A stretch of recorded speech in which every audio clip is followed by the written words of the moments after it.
আলহামদুলিল্লাহি রব্বিল আলামিন ওয়াসসালাতু ওয়াসসালামু আলা সাইয়্যিদিল আমবিয়াই ওয়াল মুরসালিন আম্মা বা'দ ফাআউযু বিল্লাহি মিনাশ শাইতানির রাজীম বিসমিল্লাহির রহমানির রহিম আসসালাতু ওয়াসসালামু আলাইকা ইয়া রাসূলুল্লাহ ওয়া আলা আলিকা ওয়া আসহাবিকা ইয়া হাবিবাল্লাহ আসসালাতু ওয়াসসালামু আলাইকা ইয়া নবিয়াল্লাহ ওয়া আলা আলিকা ওয়া আসহাবিকা ইয়া নূরাল্লাহ। মাদানী চ্যানেল বাংলার দর্শকবৃন্দ, আপনাদের সামনে আবারও মাদানী চ্যানেল বাংলার ধারাবাহিক অনুষ্ঠান জ্ঞান ও প্রজ্ঞার স্রোতধারা নিয়ে উপস্থিত হয়েছি। যে যেখান থেকে দেখছেন, দূরে ও কাছে, দেশ ও প্রবাসে, সবাইকে অন্তরের অন্তঃস্থল থেকে শুভেচ্ছা ও মোবারকবাদ। মাদানী চ্যানেল বাংলার দর্শকবৃন্দ, আপনাদের সামনে প্রতি এপিসোডের মতো এই এপিসোডের মধ্যেও নতুন একটি আলোচনার বিষয়বস্তু নিয়েছি। তবে সেই বিষয়বস্তুর দিকে যাওয়ার পূর্বেই রাসূল পাক সাল্লাল্লাহু আলাইহি ওয়াসাল্লামের উপর দুরূদ শরীফ পাঠ করার একটি ফজিলত শ্রবণ করি। যেমনইভাবে রাসূল পাক সাল্লাল্লাহু আলাইহি ওয়াসাল্লাম এর উপর দুরূদ শরীফ পাঠ করার ফজিলত আমার রাসূল পাক সাল্লাল্লাহু আলাইহি ওয়াসাল্লাম নিজেই বর্ণনা করছেন। যে ব্যক্তি আমার উপর একবার দুরূদ শরীফ পাঠ করবে, আল্লাহ সুবহানাহু ওয়া তাআলা তার উপর 10টি রহমত নাজিল করবেন।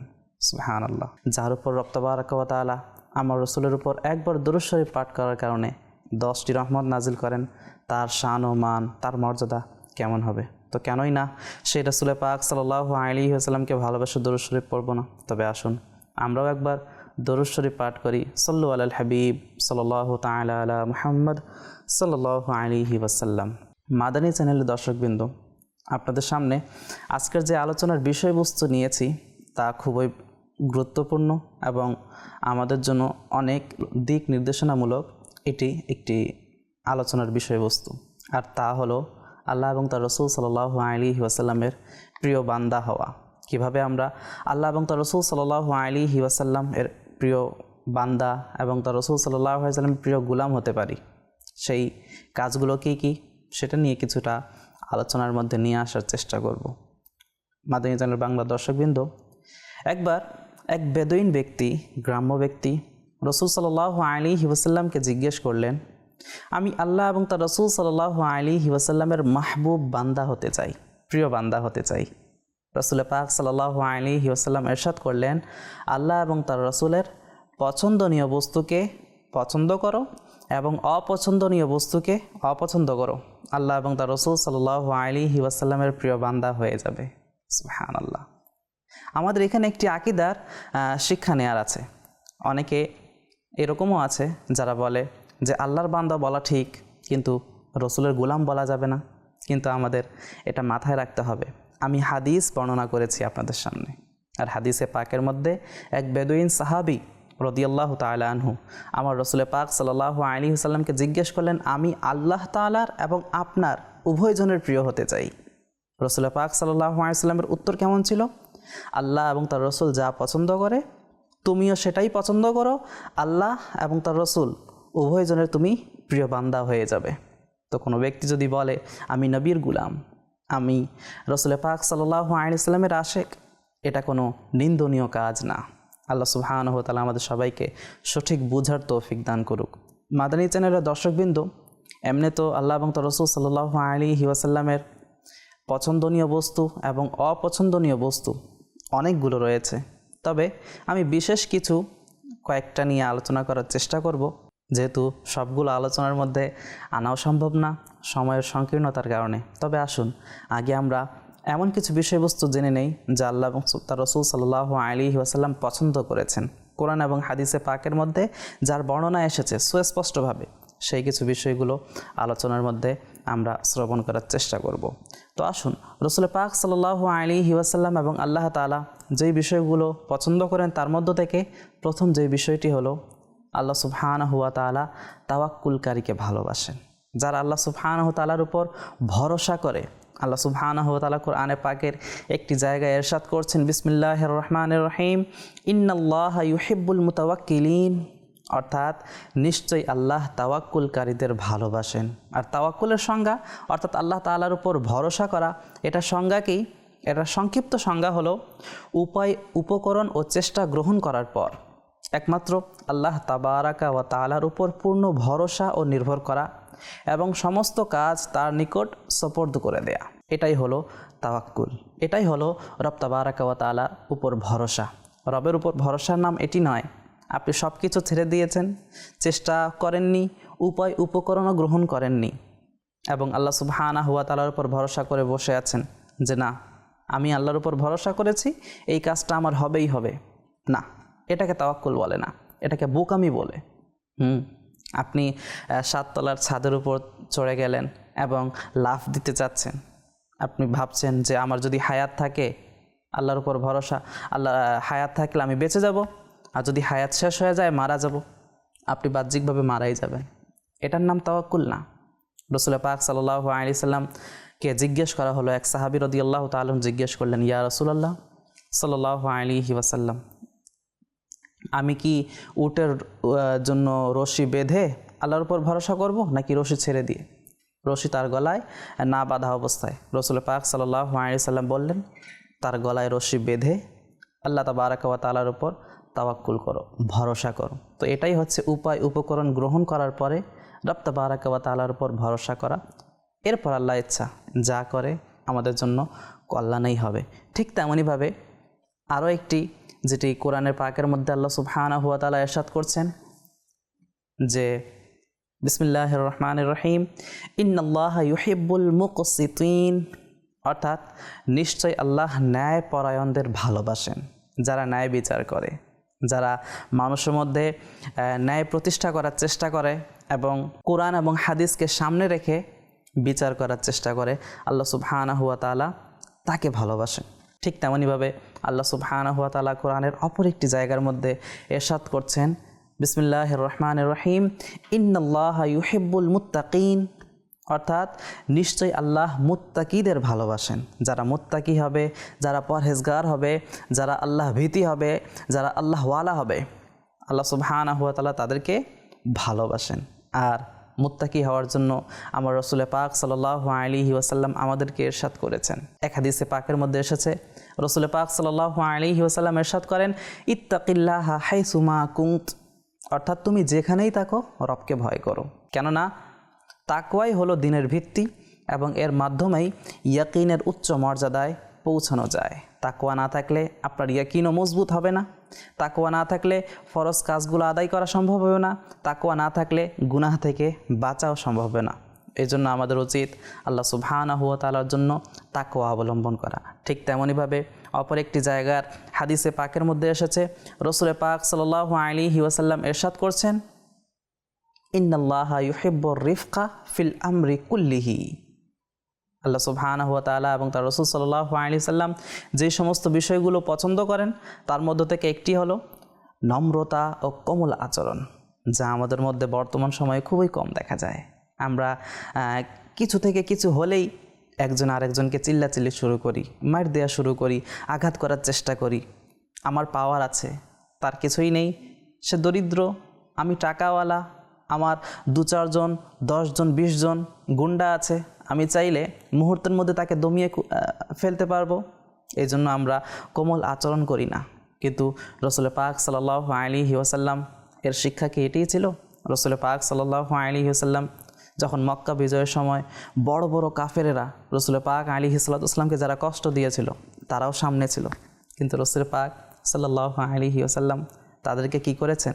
মক্কা বিজয় হওয়ার পর ক্ষমা করেছেন নাকি শাস্তি দিয়েছেন? পাকড়াও করেছেন, বন্দি করে রেখে দিয়েছেন? কি করেছিলেন? বলেছিলেন, যাও, আজকে তোমাদের জন্য কোনো অপমান হওয়ার বস্তু নয়, আজকে আমি তোমাদের সবাইকে ক্ষমা করে দিলাম। আর এই ক্ষমা করে দেওয়ার বরকতে কতগুলো অমুসলিম মুসলমান হয়ে রাসূল পাক সাল্লাল্লাহু আলাইহি ওয়াসাল্লামের কদমে চলে আসছে। এজন্য আমাদের উচিত কোমলতা নিজের জীবনের অংশ বানানো। কঠোরতা আল্লাহ সুবহানাহু ওয়া তাআলা পছন্দ করেন না। এবং আরও একটি আমরা শ্রবণ করার চেষ্টা করি যে আল্লাহ সুবহানাহু ওয়া তাআলার প্রিয় বান্দা হওয়ার জন্যে আমাদের কোন কোন গুণগুলো আমাদের লালন করতে হবে, কোন কোন গুণগুলো অর্জন করার চেষ্টা করতে হবে। আল্লাহ সুবহানাহু ওয়া তাআলা ইরশাদ করছেন, আল্লাহ সুবহানাহু ওয়া তাআলা সৎ কর্মশীলদের ভালোবাসেন। কোন একটি কোরআনের একটি আয়াতের অংশের মধ্যে আল্লাহ সুবহানাহু ওয়া তাআলা ইরশাদ করেছেন, বিসমিল্লাহির রহমানির রহিম, ইন্নাল্লাহা ইউহিব্বুল মুহসিনিন, অর্থাৎ নিশ্চয়ই আল্লাহ সুবহানাহু ওয়া তাআলা নেককার অর্থাৎ সৎ কর্মশীল ব্যক্তিদেরকে ভালোবাসেন। সুবহানাল্লাহ, সুবহানাল্লাহ। যারা সৎ কাজ করে, যারা মন্দ কাজ থেকে বিরত থাকে, আল্লাহ তাদেরকে ভালোবাসেন। এখন সৎ কাজ কি? এটা তো বহু ব্যাপক একটা শব্দ না? যত প্রকার নেকি, সমস্ত প্রকার নেকি চলে আসছে। আপনি কাউকে দেখে হেসেছেন, সে খুশি হয়েছে না? আপনি কারোর সাথে ভালো ব্যবহার করেছেন, সে খুশি হয়েছে। আপনি কাউকে রাস্তা দিয়ে যাওয়ার পথে কোনো ব্যক্তি অসুস্থ হয়ে পড়েছে অথবা অ্যাক্সিডেন্ট করেছে, আপনি তাকে সাহায্য করেছেন, হেল্প করেছেন, সৎকর্মের অন্তর্ভুক্ত, আমাদের করা উচিত। ঠিক তেমনইভাবে আমার রাসূল পাক সাল্লাল্লাহু আলাইহি ওয়াসাল্লাম ইরশাদ করছেন, ইন্নাল্লাহা ইউহিব্বুল আবদাত তাকিয়াল গনিয়াল খাফিয়া, অর্থাৎ আল্লাহ তাআলার এবং তার রাসূল সাল্লাল্লাহু আলাইহি ওয়াসাল্লামের প্রিয় পাত্র হওয়ার জন্য, প্রিয় মাহবুব বান্দা হওয়ার জন্য আরেকটি গুণ আমরা জানতে পারি কি? নিশ্চয়ই আল্লাহ সেই বান্দাকে ভালোবাসেন যে পরহেজগার, আল্লাহর উপর নির্ভরশীল এবং গোপনে ইবাদতকারী, অর্থাৎ রিয়া থেকে দূরে থাকে। আমরা তো গোপনে ইবাদত করলেও মানুষের সামনে প্রকাশ করে দেই। হ্যাঁ, তাহাজ্জুদ পড়ার তৌফিক হয়েছে, মানুষের সামনে সকালে এসে বলে দিই, আজকে আমার ঘুম ধরতেছে, ও আসলে তাহাজ্জুদের নামাজ পড়ছিলাম তো প্রকাশ করে দিলাম। প্রকাশ কেন করলেন? যার জন্য করলেন সে কি জানে না যে রবের জন্য আপনি ঘুম ত্যাগ করে তাহাজ্জুদের নামাজের জন্য ঠান্ডা ঠান্ডা পানি দ্বারা উজু করলেন, রবের সামনে দাঁড়িয়ে গেলেন, সিজদায় গিয়ে রবের কাছে কান্নাকাটি করে দোয়া করলেন? ওই রব কি জানে না? মানুষকে বলার উদ্দেশ্য কি? এই জন্য লৌকিকতা, যেন মানুষ আপনার প্রশংসা করে। কাল কিয়ামতের ময়দানে মনে রাখবেন, এই আমলগুলো আপনার আমার যদি এমন লৌকিকতা ভরা থাকে, এই আমল আল্লাহ সুবহানাহু ওয়া তাআলা কবুল করবে না। বরং তাকে বলা হবে, যাও, তোমার প্রতিদান তুমি তো দুনিয়ার মানুষকে দেখানোর জন্য করেছিলে, যার কারণে দুনিয়ার মানুষেরা তোমাকে ভালো বলেছে, তোমাকে সম্মান করেছে, দুনিয়াতেই তার প্রতিদান দিয়ে দেয়া হয়েছে। তুমি আমার জন্য করলে, আজ কিয়ামতের ময়দানে এর প্রতিদান আমার কাছে পাইতা। কিন্তু আফসোস, খুবই আফসোসের সাথে বলা হচ্ছে, ঠিক তেমনইভাবে আল্লাহ সুবহানাহু ওয়া তাআলা আরও যেই বান্দাকে ভালোবাসেন, যেই কাজকে ভালোবাসেন, সেটা কি? হাদিসে পাকের মধ্যে এসেছে, রাসূল পাক সাল্লাল্লাহু আলাইহি ওয়াসাল্লাম ইরশাদ করেন, যে ব্যক্তি কোরআন শরীফ দক্ষতার সাথে সহি ও সুন্দরভাবে তেলাওয়াত করে, সে সম্মানিত ও নেককার ফেরেশতাদের সঙ্গী হবে। সুবহানাল্লাহ। আর যে ব্যক্তি কোরআন তেলাওয়াত করে কিন্তু তাতে তোতলায় বা কষ্ট অনুভব করে, তার জন্য রয়েছে দ্বিগুণ সওয়াব। এটিও আমাদের জন্য খুবই চমৎকার একটি বিষয়। বাহ্যিকভাবে দেখা যায় যারা কোরআন পড়তে পারে তাদের জন্য তো প্লাস পয়েন্ট আছে, ঠিক আছে, কোরআন পড়তে পারে, মাশাআল্লাহ, মানুষ তাদেরকে বাহবা দেয়। কিন্তু যারা কোরআন পড়তে পারে না, অনেক সময় দেখা যায় মানুষ তাদেরকে নিয়ে টিটকারি করে, এই কোরআনই পড়তে পারে না, নামাজ কি পড়বে, নামাজই হয় না, কোরআন পড়তে গিয়ে তোতলায়, কি শিখেছো, বড় হয়ে গিয়েছো, 20-25 বছর হয়ে গিয়েছে, এখনও কোরআন পড়তে পারো না। আল্লাহু আকবার। তার অন্তরে কষ্ট দিচ্ছেন, সে কোরআন পাক পড়ার চেষ্টা করছে, আপনি তাকে কষ্ট দিয়ে আঘাত করে রবের কোরআন থেকে দূরে সরিয়ে দিচ্ছেন। কাল কিয়ামতের ময়দানে যদি রব তাবারাক ওয়া তাআলা আপনাকে পাকড়াও করে, তখন কোথায় যাবেন? ঠিক তেমনইভাবে আল্লাহ সুবহানাহু ওয়া তাআলা আরও কোন কোন গুণগুলোকে ভালোবাসেন আমরা শ্রবণ করি। তার মধ্য থেকে একটি গুণ হলো সত্যবাদী ব্যক্তিকে আল্লাহ সুবহানাহু ওয়া তাআলা ভালোবাসেন। আর এটা আমার রবেরই ঘোষণা। যেমনইভাবে কোরআনের একটি আয়াতের মধ্যে আল্লাহ সুবহানাহু ওয়া তাআলা ইরশাদ করেছেন, বিসমিল্লাহির রহমানির রহিম, ইয়া আইয়ুহাল্লাযীনা আমানুত্তাকুল্লাহা ওয়া কুনু মা'আস সাদিকিন, অর্থাৎ হে ঈমানদারগণ, তোমরা আল্লাহকে ভয় করো এবং সত্যবাদীদের সাথে থাকো। আমাদের উচিত এই সত্য কথা বলা। বর্তমান সময়ে এটিও দেখা যায় যে মানুষ মিথ্যার সাহারা নিয়ে নিয়ে সত্য জিনিসটা কি, সত্য কথা বলতে গিয়েও মিথ্যে বলে ফেলে, এমন একটা অবস্থা হয়ে গিয়েছে। ঠিক তেমনইভাবে আল্লাহ সুবহানাহু ওয়া তাআলার আরও যেই গুণগুলোকে, যেই বান্দার ভিতরে এই গুণগুলো থাকে তাদেরকে ভালোবাসেন, তাদের মধ্য থেকে একটি হলো প্রতিবেশীর সাথে উত্তম আচরণকারী এবং সন্তানের মাঝে ন্যায়পরায়ণ ব্যক্তি। হ্যাঁ, আমাদের প্রতিবেশী রয়েছে, তাদের সাথে আমাদের আচরণ কেমন? কষ্টদায়ক তো নয়, নাকি কোমলতার সাথে আমরা তাদের সাথে আচরণ করি? বুজুর্গানে দিন আলাইহির রাহমা তারা প্রতিবেশীর হকের প্রতি কেমন সজাগ ছিলেন।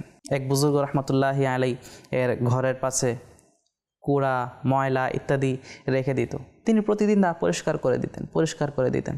একদিন ওই সে অমুসলিম ছিল, ওই অমুসলিম জিজ্ঞেস করতে লাগলো, আমি আপনার প্রতিবেশী, আপনাকে কষ্ট দেওয়ার জন্য প্রতিদিন আমি কি করি? আপনার মুসলমান হওয়ার কারণে আপনার বাড়ির সামনে আমি ময়লা আবর্জনা রেখে দেই, এতে আপনার কি কষ্ট হয় না? আপনি কি রাগ করেন না? তিনি বললেন, রাগ তো হয়, কিন্তু আমি রবের জন্য ক্ষমা করে দিয়েছি। তো ওই অমুসলিম ব্যক্তি বলতে লাগলো, ইসলাম এত সুন্দর ধর্ম, এত সুন্দর ধর্ম, আপনি এই আপনার ঘরের সামনে যে ময়লাগুলো রাখা আছে এগুলো পরিষ্কার করার আগেই আপনি আমার অন্তরকে পরিষ্কার করে দিন এবং আমাকে কালেমা পাঠ করিয়ে মুসলমান বানিয়ে দিন। সুবহানাল্লাহ। প্রতিবেশীর সাথে ভালো ব্যবহার করা, তাদের সাথে কোমলতা এখতিয়ার করার কারণে আল্লাহ সুবহানাহু ওয়া তাআলা তাকে ঈমানের মতো নেয়ামত দান করেছেন। ঠিক তেমনইভাবে সন্তানের মাঝে ন্যায়পরায়ণ ব্যক্তি, সন্তানের মাঝেও দেখা যায় যে ব্যক্তি বেশি টাকা উপার্জন করে তাকে মানুষ কি করে? সম্মান করে। মাদানী চ্যানেল বাংলার দর্শক ও শ্রোতা, আমরা শুনছিলাম আল্লাহ সুবহানাহু ওয়া তাআলার প্রিয় পাত্র হওয়ার জন্য কি কি বিষয়বস্তুগুলো আবশ্যক। সেগুলোর মধ্য থেকে অন্যতম একটি হলো সন্তানের মাঝে ন্যায়পরায়ণকারী ব্যক্তি। হাদিসে পাকের মধ্যে এসেছে। ঠিক তেমনইভাবে অভাবী হওয়া সত্ত্বেও ভিক্ষা না করা, এটাও ইবনে মাজাহ শরীফের হাদিসে পাকের মধ্যে আমার রাসূল পাক আলাইহিস সালাতু ওয়াস সালাম ইরশাদ করেছেন, আল্লাহ তাকে ভালোবাসেন। এটি আল্লাহ এবং তার রাসূলের প্রিয় বস্তু হওয়ার জন্য এই গুণটা আমাদের মাঝে থাকা দরকার। বর্তমান সময়ে দেখা যায় যে আমরা একটু টানা হেঁচড়া দিয়ে গেলে অপরের কাছে হাত পাতা শুরু করি। রমজান মাস আসলে আমরা যাকাত ফিতরার জন্য নিজের জন্য হাত পাতা শুরু করি। এটি করা থেকে বিরত থাকতে হবে। রব তাবারক ওয়া তাআলা এবং আল্লাহ রসুল এটার পছন্দ করতেন না। যদি যতটুকু প্রয়োজন হয়, আসলে যদি কোনো এমন অবস্থা তৈরি হয়ে যায়, রবের উপর ভরসা করুন, রিজকে হালাল অন্বেষণ করার চেষ্টা করুন, ইনশাআল্লাহ রব তাবারক ওয়া তাআলা সহজ করে দেবেন। ঠিক তেমনইভাবে হাদিসে পাকের মধ্যে আরও এসেছে, শুআবুল ঈমান এর হাদিসে পাকের মধ্যে, যে বিনয়ের কারণে যারা রূপচর্চা ত্যাগ করে দেয়, যারা রূপচর্চা করে না, আল্লাহ সুবহানাহু ওয়া তাআলা তাদেরকে ভালোবাসেন। রাসূল পাক সাল্লাল্লাহু আলাইহি ওয়াসাল্লামের প্রিয় বস্তু, প্রিয় পাত্র হওয়ার জন্য এই গুণটাও থাকা আবশ্যক। ঠিক তেমনইভাবে হালাল রিজিকের জন্য বৈধ পেশা গ্রহণকারী, এটিও হাদিসে পাক। অর্থাৎ আমি যা বলছি আপনাদের সামনে হয়তো কোরআনের আয়াতের অংশ, নয়তোবা আমার রাসূল পাক সাল্লাল্লাহু আলাইহি ওয়াসাল্লামের একটি হাদিসের কোনো একটি অংশ। আল্লাহ এবং তার রাসূল সাল্লাল্লাহু আলাইহি ওয়াসাল্লাম যেই কাজগুলো ভালোবাসেন তার মধ্য থেকে একটি হলো খেজুর পছন্দকারী। হ্যাঁ, কানজুল উম্মালের হাদিস এটা। যারা খেজুর পছন্দ করে তাদেরকেও আল্লাহ এবং তার রাসূল ভালোবাসে। ঠিক আরেকটি হলো লজ্জাশীল ব্যক্তি, যারা লজ্জা করে, রব তাবারক ওয়া তাআলাকে লজ্জা করে, তারা আল্লাহ এবং তার রাসূল সাল্লাল্লাহু আলাইহি ওয়াসাল্লামকে লজ্জা করে। আল্লাহ এবং তার রাসূল সাল্লাল্লাহু আলাইহি ওয়াসাল্লাম এমন ব্যক্তিদের ভালোবাসেন। ঠিক তেমনইভাবে সাওয়াবের নিয়তে কন্যা সন্তান লালনকারী, এটিও কানজুল উম্মালের হাদিস, যে তাদেরকে ভালোবাসেন আল্লাহ এবং তার রাসূল সাল্লাল্লাহু আলাইহি ওয়াসাল্লাম, এবং এটি আল্লাহ এবং তার রাসূল সাল্লাল্লাহু আলাইহি ওয়াসাল্লামের পছন্দনীয় বস্তুসমূহের মধ্য থেকে অন্যতম এটি। এবং আরেকটি হলো প্রতিবেশীর কষ্ট সহ্যকারী সাওয়াবের নিয়তে। কোনো প্রতিবেশী আপনাকে কষ্ট দিয়েছে, সাওয়াবের নিয়তে আপনি ধৈর্য ধারণ করুন, সহ্য করুন। এটিও আল্লাহ এবং তার রাসূল সাল্লাল্লাহু আলাইহি ওয়াসাল্লামের কাছে প্রিয় একটি কাজ। ঠিক তেমনইভাবে যৌবনে তাওবাকারী, যারা যুবক অবস্থায় তওবা করে নেয়, তাদেরকেও আল্লাহ সুবহানাহু ওয়া তাআলা এবং তার রাসূল সাল্লাল্লাহু আলাইহি ওয়াসাল্লাম ভালোবাসেন। এটি হলো আল্লাহ এবং তার রাসূল সাল্লাল্লাহু আলাইহি ওয়াসাল্লামের ভালো হওয়ার জন্য অন্যতম একটি গুণ। ঠিক তেমনইভাবে আল্লাহর আনুগত্যে যৌবন অতিবাহিতকারী, একটা যৌবনে তওবা করা, যুবক অবস্থায় তওবা করা, এক হলো যৌবনকে অতিবাহিত করা আল্লাহ এবং তার রাসূলের জন্য। ঠিক তেমনইভাবে দুঃখ ভারাক্রান্ত অন্তরের অধিকারী, এমন ব্যক্তি যার অন্তরে দুঃখ রয়েছে, এমন ব্যক্তি আল্লাহ এবং তার রাসূল সাল্লাল্লাহু আলাইহি ওয়াসাল্লামের পছন্দনীয়। ঠিক তেমনইভাবে আরেকটি এসেছে কানজুল উম্মালের হাদিস, দুনিয়াকে অপছন্দকারী ব্যক্তি। ঠিক তেমনইভাবে কান্নাকাটি করে দোয়া করা ব্যক্তি, যারা কান্নাকাটি করে রবের দরবারে দোয়া করে, তাদেরকেও আল্লাহ এবং তার রাসূল ভালোবাসেন। ঠিক তেমনইভাবে গায়রত সম্পন্ন ব্যক্তি, ঠিক মজলুমের সাহায্যকারী ব্যক্তি, আমানতদার ব্যক্তি, যে ব্যক্তি আমানতের হেফাজত করে, আল্লাহ এবং তার রাসূল সাল্লাল্লাহু আলাইহি ওয়াসাল্লামের প্রিয় কাজসমূহের মধ্য থেকে অন্যতম একটি হলো গোপনে সাদকা প্রদানকারী। এমন অবস্থায় কেউ দেখছে না, আপনি এবং আপনার রব দেখছে, আপনি গোপনে সাদকা করেন, এটি আল্লাহ সুবহানাহু ওয়া তাআলা এবং তার রাসূল সাল্লাল্লাহু আলাইহি ওয়াসাল্লামের পছন্দনীয় একটি কাজ। এভাবে রাতে উঠে কোরআনে পাকের তিলাওয়াতকারী, যারা রাতে উঠে কোরআনে পাক খুলে দেখে আমার রব কি বলছে, কোরআনে পাক পড়ার চেষ্টা করে, হাদিসে পাকের মধ্যে এসেছে এটি হচ্ছে আল্লাহ সুবহানাহু ওয়া তাআলা এবং তার রাসূল সাল্লাল্লাহু আলাইহি ওয়াসাল্লামের প্রিয় বস্তুসমূহের মধ্য থেকে অন্যতম একটি বস্তু। ঠিক তেমনইভাবে আরও একটি হলো দ্রুত ইফতারকারী ও শেষ সময়ে সাহারি গ্রহণকারী, যেভাবে ইফতারের সময় হয়েছে ইফতার গ্রহণ করা, যেভাবে সাহারির সময় শেষের দিকে ঠিক সেই মুহূর্তে সাহারি গ্রহণ করা, এমন ব্যক্তিও আল্লাহ এবং তার রাসূল সাল্লাল্লাহু আলাইহি ওয়াসাল্লামের পছন্দনীয় বান্দাদের অন্তর্ভুক্ত।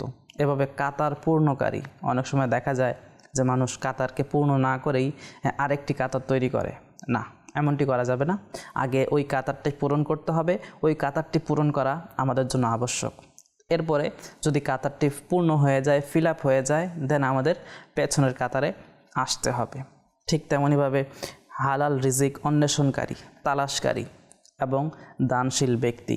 মাদানী চ্যানেলের দর্শকবৃন্দ, এখন আমরা জানব আল্লাহ এবং তার রাসূল সাল্লাল্লাহু আলাইহি ওয়াসাল্লামের অপছন্দনীয় বান্দা কারা, কোন কোন কাজগুলোকে আল্লাহ এবং তার রাসূল পছন্দ করেন না, অপছন্দ করেন। সেগুলোর মধ্য থেকে একটি হলো বিশ্বাসঘাতক ব্যক্তি, অর্থাৎ খেয়ানতকারী, আমানতের খেয়ানতকারী। আপনার কাছে কোনো আমানত আছে, সেটাকে আপনি রক্ষা করলেন না। কোনো ব্যক্তি আপনাকে কোনো কথা বলেছে এই বলে যে আপনি আপনার পর্যন্তই রাখবেন, কিন্তু আপনি সেই কথাটি আরেকজনকে বলে ফেললেন। কিভাবে আপনি আপনার কাছে এই কথাটি রাখবেন? আপনাকে তো নিষেধ করা হয়েছিল না, অপর 3 নম্বর ব্যক্তিকে, 2 নম্বর ব্যক্তিকে এই সমস্ত কথা বলবেন না, কিন্তু আপনি 10 জনকে জানিয়ে দিলেন এইভাবে যে আপনার কাছে এই কথাটা আমানত হিসেবে রাখলাম, আপনি 10 জনকে জানাবেন না, কিন্তু সেও 10 জনকে এভাবে করে জানিয়ে দিল না। আমানতের খেয়ানতকারী। ঠিক আল্লাহ সুবহানাহু ওয়া তাআলার পক্ষ থেকে যেই আমানতগুলো আমরা পেয়েছি, নিজের শরীর এটাও রবের আমানত, আপনার ছেলে সন্তান, কন্যা সন্তান, এগুলো সবই আমানত। এই সব কিছুর হেফাজত করা, সুশিক্ষায় শিক্ষিত করা, এটি আমাদের জন্য অপরিহার্য এবং গুরুত্বপূর্ণ একটি দিক। ঠিক তেমনইভাবে আরও একটি হলো যে আল্লাহ সুবহানাহু ওয়া তাআলা এবং তার রাসূল সাল্লাল্লাহু আলাইহি ওয়াসাল্লাম যেই বিষয়গুলো অপছন্দ করেন, সেই বিষয়গুলোর মধ্য থেকে একটি হলো অহংকারী, যারা অহংকার করে। যেমনিভাবে আল্লাহ সুবহানাহু ওয়া তাআলা কোরআনে পাকের মধ্যে ইরশাদ করছেন, ইন্নাল্লাহা লা ইউহিব্বু কুল্লা মুখতালিন ফখুর, অর্থাৎ নিশ্চয়ই আল্লাহ কোনো অহংকারী ও গর্বকারীকে ভালোবাসেন না। যারা অহংকার করে, যারা নিজেকে নিয়ে গর্ব করে, তাদেরকে ভালোবাসেন না। ঠিক তেমনইভাবে আরও একটি এসেছে, যারা ফাসাদ সৃষ্টিকারী, মানুষের মাঝে ঝগড়া বিবাদ, ফাসাদ সৃষ্টি করে। যেমনইভাবে কোরআনে পাকের একটি আয়াতের একটি অংশের মধ্যে আমার রব ঘোষণা দিচ্ছেন, ইন্নাল্লাহা লা ইউহিব্বুল মুফসিদিন, অর্থাৎ নিশ্চয় আল্লাহ ফাসাদ সৃষ্টিকারীদের ভালোবাসেন না। ঠিক তেমনইভাবে আরও একটি হলো প্রকাশ্যে খারাপ কথা ছড়ানো এমন ব্যক্তি, যে আল্লাহ সুবহানাহু ওয়া তাআলা নিজেই ইরশাদ করছেন, বিসমিল্লাহির রহমানির রহিম, লা ইউহিব্বুল্লাহুল জাহরা বিসসুই মিনাল কাউল, অর্থাৎ আল্লাহ প্রকাশ্য মন্দ কথা বলা পছন্দ করেন না। তো এই ব্যক্তিকে কিভাবে পছন্দ করবেন? ঠিক তেমনইভাবে আরও একটি অপছন্দনীয় বস্তু হলো চুগলখোর, যারা একজনের কথা আরেকজনের কাছে চুগলখড়ি করতে থাকে, একজনের কথা আরেকজনের কাছে গিয়ে লাগিয়ে দেয়, যাদের কারণে তাদের উভয়ের মাঝে ঝগড়া ফাসাদ সৃষ্টি হয়ে যায়। আল্লাহ সুবহানাহু ওয়া তাআলা এবং তার রাসূল সাল্লাল্লাহু আলাইহি ওয়াসাল্লামের প্রিয় পাত্র হওয়ার জন্য এই সমস্ত বিষয়গুলো, বস্তুগুলো আমাদের ত্যাগ করতে হবে। আরও একটি হাদিসে পাকের মধ্যে এসেছে, অহংকারের সহিত কাপড় ঝুলিয়ে পরিধানকারী, যে পায়ের টাকনুর নিচে কাপড় পরিধান করা অহংকারের সহিত। তবে মনে রাখতে হবে, যদি অহংকারের সহিত না হয়, কোনো কারণে নিচে চলে গিয়েছে, তখন এটি হারাম হবে না। যদি অহংকার সহিত আপনি কাপড়টা নিচ পর্যন্ত নিজেই নিয়ে যান, সেক্ষেত্রে এটি হারাম হবে। এটি থেকে বিরত থাকাও আমাদের জন্য খুবই আবশ্যক। অনেক সময় দেখা যায় মাদানী চ্যানেল বাংলার দর্শক ও শ্রোতা, আমাদের কিছু ভাই নামাজ পড়তে গেলে তারা এই সুন্নতকে জীবিত করার জন্য এর কিছুটা এরকম পদ্ধতি অবলম্বন করে যে কিছুটা কাপড় নিচ থেকে অথবা পায়জামা অথবা প্যান্ট ফোল্ড করে নেয়। এটাও করা যাবে না। এটা করলে আপনার নামাজ মাকরুহে তাহরিমি হয়ে যাবে। বরঞ্চ যদি বড় হয়ে যায়, লম্বা একটু হয়ে যায়, নামাজের সময় সেটা খুলে ফেলতে হবে, কাপড়কে ফোল্ড করা যাবে না। ঠিক তেমনইভাবে দেখা যায় যে কিছু ইসলামী ভাই বা এরকম হচ্ছে নামাজ আদায় করার চেষ্টা করে, উজু করছে এতটুকু, হাত ধুয়েছে, এভাবে গিয়ে তাকবীরে তাহরিমা বলে ফেলে।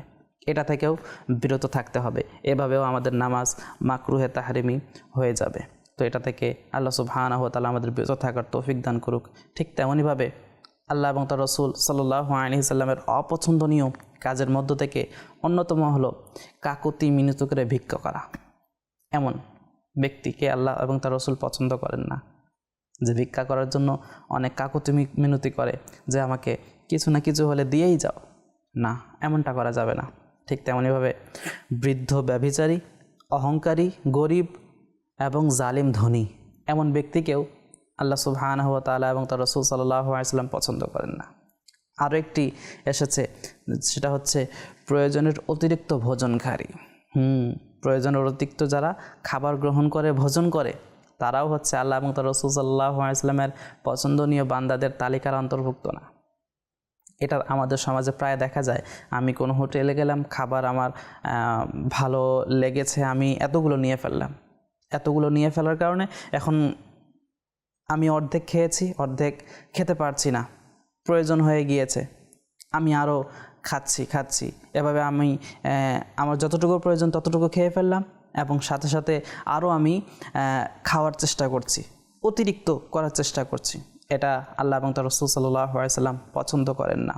ঠিক তেমনইভাবে আল্লাহর আনুগত্যে গাফেল, সুন্নত ত্যাগকারী, প্রতিবেশীকে কষ্ট প্রদানকারী। এবং আরও একটি হলো সারা জীবন কৃপণ কিন্তু মৃত্যুকালে দানশীল। সারা জীবন কৃপণতা করে বেড়ায়, কিন্তু মৃত্যুর সময় কি করে? আমি তো মারা যাব, কিছু দান করে দেই যেন আমার এই দান কাজে আসে। তো দান সদকা করা মন্দ কাজ না, ভালো কাজ, খুবই সওয়াবের কাজ, কিন্তু সারা জীবন কিছু না কিছু আল্লাহ তাআলার রাস্তায় দেওয়া, এটি আল্লাহ তাআলা ভালোবাসেন। এমনইভাবে আবু দাউদ শরীফের হাদিসে পাকের মধ্যে এসেছে, যারা অশ্লীল ভাষা ব্যবহার করে তারাও আল্লাহ এবং তার রাসূল সাল্লাল্লাহু আলাইহি ওয়াসাল্লামের পছন্দনীয় বান্দাদের তালিকার অন্তর্ভুক্ত না। এভাবে খোটা প্রদানকারী, আমরা কাউকে কোনো কিছু ইহসান করেছি, দয়া করেছি, এরপর আমরা খোটা দিয়ে দিলাম। ঠিক তেমনইভাবে যেই বৃদ্ধ এবং জাহেল, তারপরেও আল্লাহ তাআলার জন্য জ্ঞান শেখার জন্য অগ্রসর হয় না, এমন ব্যক্তিও অপছন্দনীয় বান্দার তালিকার অন্তর্ভুক্ত। ঠিক তেমনইভাবে বয়স বেড়ে গেলেও যুবক দেখানোর চেষ্টা করা। এটি আমাদের সমাজে প্রায় দেখা যায় যে কিছু আমার মুরব্বী বাবারা, কিছু বৃদ্ধ বাবারা, তারা বুড়ো হয়ে গিয়েছে, বয়স প্রায় 50, 40, 60, 70-এর দিকে চলে গিয়েছে, তারপরও তারা নিজেদেরকে যুবক দেখানোর জন্য চেষ্টা করে। এটা থেকে বিরত থাকতে হবে। আল্লাহ এবং তার রাসূল সাল্লাল্লাহু আলাইহি ওয়াসাল্লামের পছন্দনীয় বান্দাদের তালিকার অন্তর্ভুক্ত না। আল্লাহ সুবহানাহু ওয়া তাআলা আমরা যা কিছু শুনেছি, এই সমস্ত বিষয়গুলো যেন আমরা নিজে আমল করতে পারি। যেই সমস্ত বিষয়গুলো আমরা শুনেছি আল্লাহ এবং তার রাসূলের পছন্দনীয় বান্দাদের অন্তর্ভুক্ত এবং পছন্দনীয় কাজ, এই কাজগুলো আমরা যেন নিজেদের ভেতরে নিয়ে আসতে পারি এবং এই কাজগুলোর উপর ভরপুর আমল করতে পারি, এবং যেগুলো অপছন্দনীয় কাজ সেগুলো থেকে বিরত থাকতে পারি। আল্লাহ সুবহানাহু ওয়া তাআলা আমাদের সবাইকে তৌফিক দান করুক। আমিন বিজাহিন নবিয়্যিল আমিন সাল্লাল্লাহু আলাইহি ওয়াসাল্লাম। আপনাদের সামনে আবারও নতুন একটি এপিসোড নিয়ে উপস্থিত হব। ততক্ষণ দেখতে থাকুন মাদানী চ্যানেল বাংলা। সল্লু আলাল হাবিব সাল্লাল্লাহু তাআলা আলা মুহাম্মদ সাল্লাল্লাহু আলাইহি ওয়াসাল্লাম।